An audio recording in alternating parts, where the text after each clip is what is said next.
So, if I'm gonna be making a lot more videos, I'm gonna be talking a lot more, and part of talking is that people are gonna notice your voice and your accent.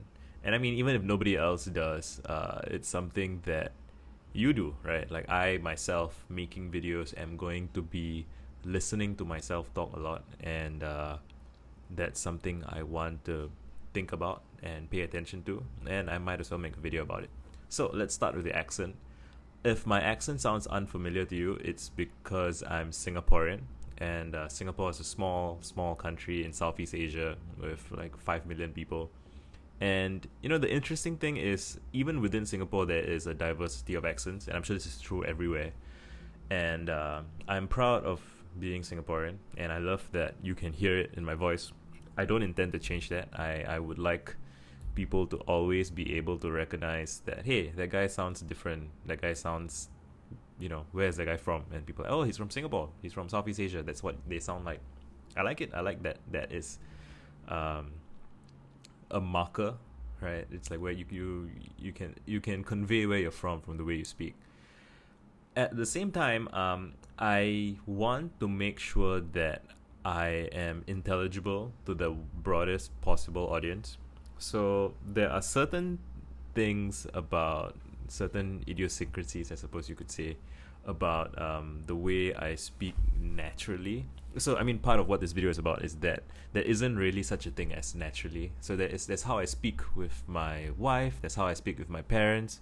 My wife always tells me that when I speak with my parents, I sound more Indian, which is, I guess it makes sense, right? But I'm not even conscious of it when it's happening. It's just I speak to my parents in the way that I speak to my parents, right?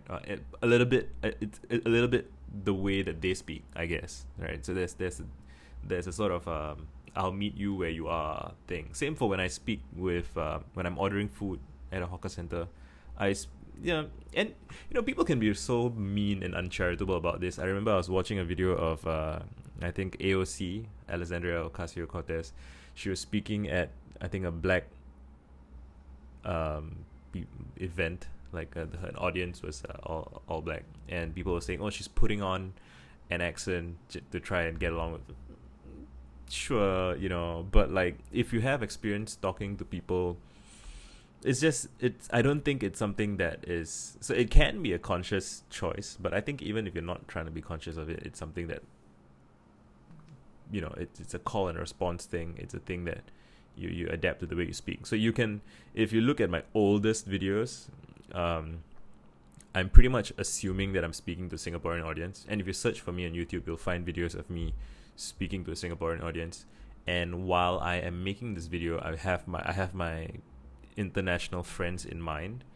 So I'm not trying to sound less Singaporean. I'm just trying to speak as clearly as I can, which requires a bit of effort. It requires a bit of enunciation that I don't it's almost like fashion, right? So I dress up in a way for a wider audience. When I'm speaking with my close friends, I'm like, hey, how are you doing? Hey, what's up, man? Like the kind of very delightfully sloppy and in a way that we get that outsiders don't get, and that's fun. That's I'm not gonna deliberately make a video with me speaking the way I speak with my friends, my closest friends, or my parents, because that's for us. It's not for everyone. This is my for everyone voice, and there's a lot of nuance here that I don't think people appreciate.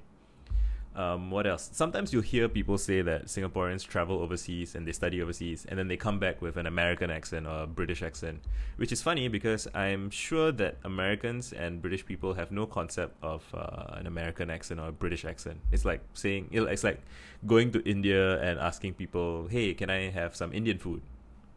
What is Indian food? It's in India.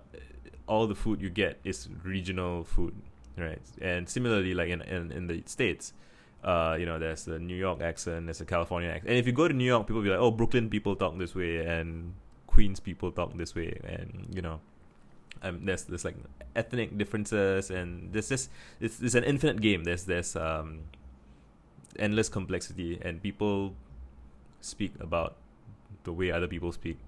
It's messy. Anyway, going back to, yeah, so talking about Singaporeans who travel overseas and study overseas and come back with an accent.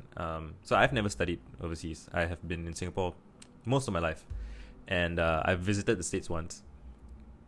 I don't think that changed my accent, but just knowing that I have friends who are not Singaporean makes me try to speak in a way that is more. So I notice that when I say tu, so when I speak te, right, the word to, right, when I'm speaking with my friends, hey, you want to go out?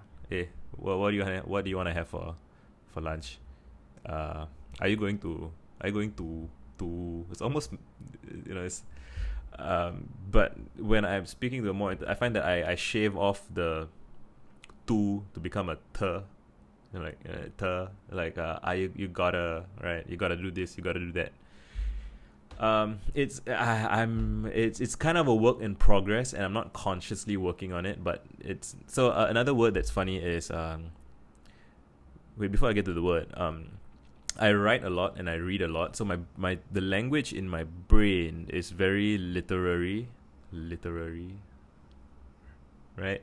And one of the words that I use a lot when I'm typing is particularly, and I'm getting tied up in it now because the way that I normally say particularly is a kind of Singaporean. And I'm fine with that, but like it feels strange. I might just start saying especially more. You know what I mean?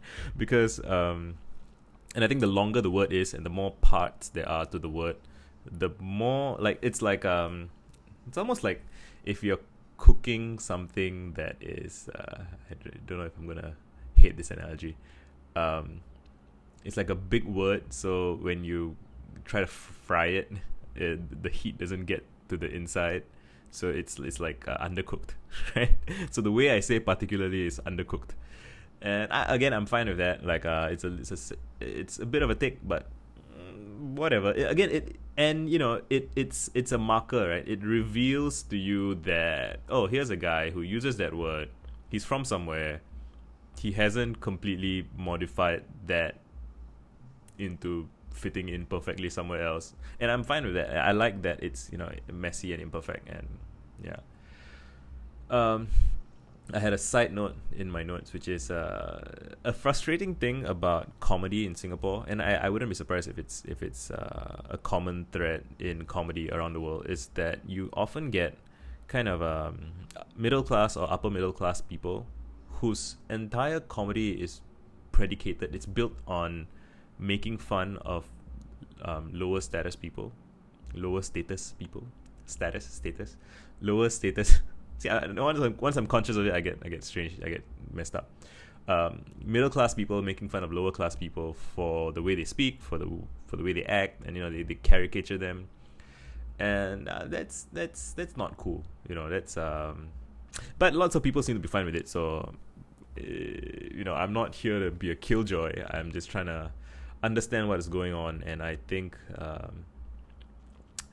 comedians have an obligation to use their skills to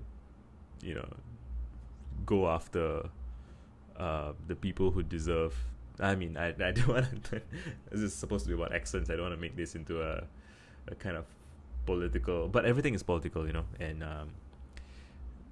yeah, it's just I wish people had bigger ambitions. I wish people had more of a vision of what they could be doing with their time and with their. So if you want to make fun of people because you need to come up with something to make fun of in order to get attention as a comedian, I respect that. Look at me, I'm sitting here making YouTube videos, so to some degree I'm trying to get attention, right?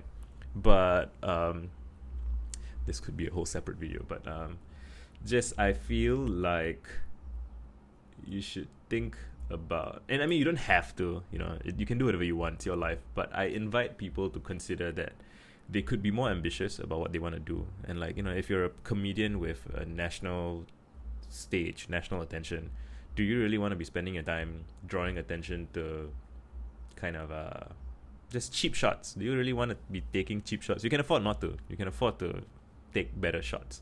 Anyway, so that's my accent, I guess. Feel free to ask me any questions about it. And next, I guess let's talk about voice. And by voice, I mean multiple things. I mean, well, one is kind of authorial, or the author's voice, right? Which is what you choose to speak about, how you choose to speak. And the other thing I mean is literally resonance, pitch. Pitch is a big one. Pacing, pitch and pacing. I think pitch and pacing is kind of a big part of voice. And I feel that I grew up as a teenager speaking in a higher pitch, higher register than is natural for me or is right for me.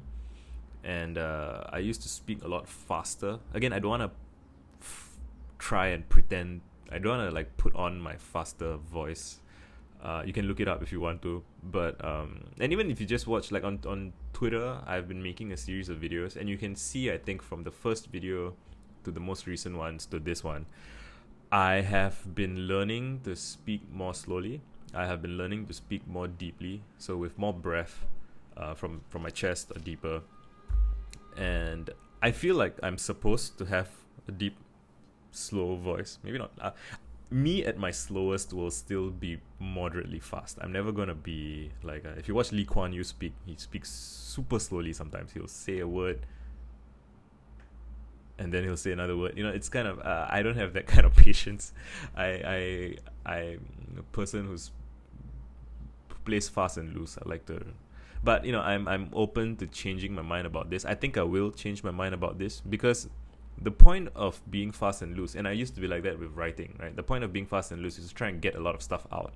But the thing is, if you get a lot of stuff out, but it doesn't stick, then you just wasted a bunch of words. This is true in music as well. So when I used to be a musician, I mean, I'm still a musician. When I used to play music, I used to fall into the trap of playing really fast because there's so much to say. I'm so anxious. There's all kinds of stuff I wanted to get out.